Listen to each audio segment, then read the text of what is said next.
Hello YouTubers, hello Facebook people, hello Twitter people, hello LinkedIn people.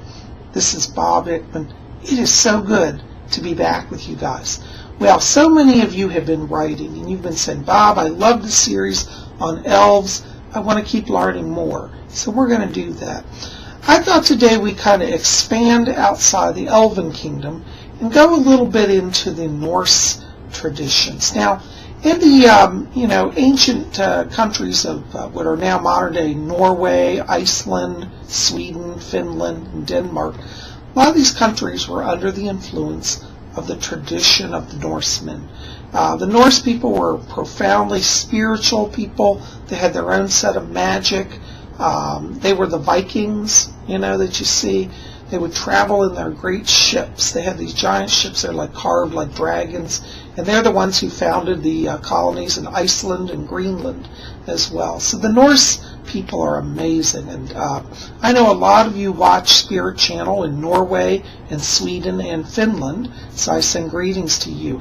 And I'd certainly love to hear from any of you involved in the Norse religion, or any of you who are from those countries and are familiar with a little bit more about that history, because I'm still learning about, but I'm very fascinated. Well, today we're going to talk about the great god Thor. Now, Thor is a very powerful and mystic deity. He goes back thousands and thousands of years, and he's part of the Norse religion. Now, interestingly, Thor, as I've been studying him, I've been very fascinated because he has a lot of power, and he's kind of like a god of thunder and a god of lightning and storms. And interestingly, I found they made a comic book series all about Thor, which is interesting. I didn't know about that, even a cartoon series. People think he's fictional, but he's actually a real divine being. Now, what's also interesting here is I thought I'd read to you a little bit about the history of Thor. Now, this comes from a book that if you want to learn more about, it's called Norse Magic by D.J. Conway. And she outlines all the mythologies and the history of the Norse people and their religion and traditions. So we're going to read about Thor. Now, interestingly, the name of Thor can be spelled many ways, as Thorr or Thor. He's also known as Thunar, Thunar, or Thunor, Thunor, or Donar, Donar. Now, Thor is a member of the Asir gods, and the Asir gods are like the good, protecting light gods, the ones who are protecting the people. And anyways, according to this book, he's also known as the Thunderer and the High Thunderer. And it says he's a champion of gods and the enemies of giants and trolls. Now, interestingly, in the Norse religion, they also believe in elves and in the Fae, the fairies, and also dwarves, which are another branch of fairies, and then giants and trolls. Okay, now trolls, according to the Norse tradition, are kind of just like the word, troll. They troll around, create problems. We have trolls on YouTube. We need to invoke Thor to get rid of them, huh? Okay, well, anyways, so Thor is very fascinating. It says that he's a protector of the common man. So, some people have these ideas that certain gods could only be worshipped by exalted beings, but Thor was somebody that anybody could go to. And that's what I like. He's kind of equal opportunity god. And it says his symbol is the magic hammer. Forgive me if I'm pronouncing this correctly, it looks like it's Mjolnir, and it translates to English as the destroyer. And many pictures you'll see of Thor, he's holding this hammer, and he's thrashing his enemies with it. So he has this hammer called the Mjolnir, and it says he also wears a magic belt, which is kind of a strength increasement, okay? And it says he drives a chariot pulled by 2 giant male goats, and his wife is named Sif. The book goes on and says, although he's sometimes over hasty in judgment, he is a totally reliable friend and battle companion. He has wild red hair and a beard, always in battle dress. Strength, law, it says he's God over strength, law, order, defense, oaks, like oak trees, goats, thunder, lightning, storms, weather, crops, trading, voyages, water, courage, trust, revenge, protection, war, and battle. So as you can see, Thor is a very mighty god.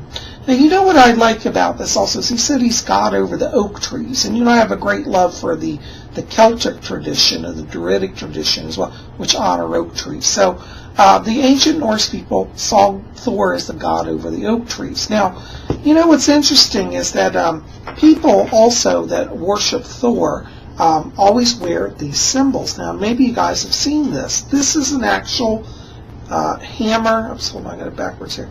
Hammer of Thor.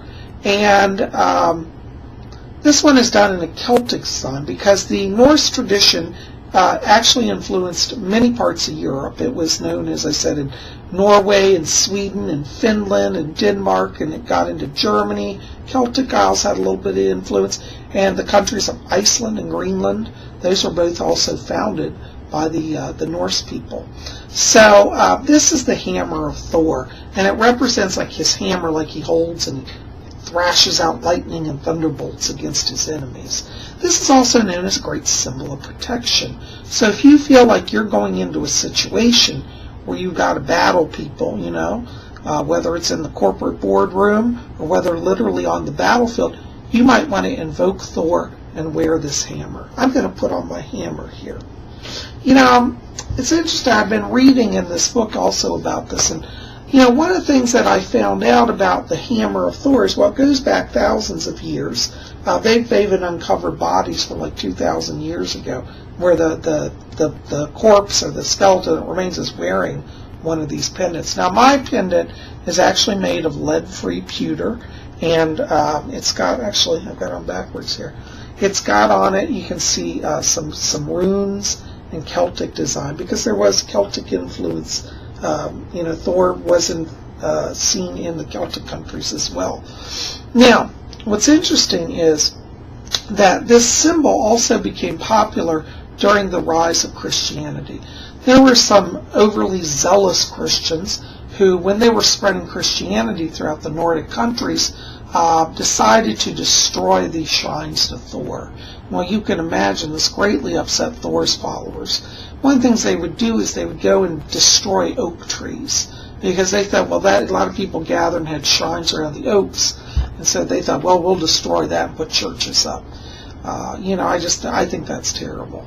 So at that time, there became a resurgence in wearing the hammer of Thor. People wore it as a sign of defense, like, you can destroy our trees, but we still love Thor.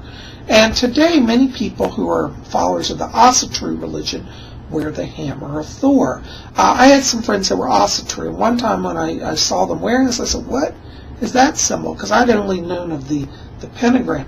And they said, this is the hammer of Thor. And I said, what is that? And they explained to me that they wear it for protection, and that's their way to honor their god Thor. I think it's a beautiful symbol, very powerful, very protective, okay? So if you feel like you're going into a situation where there could be a lot of hostility, you might want to get yourself a hammer, a Thor pendant, ask Thor to be with you, and wear it, okay?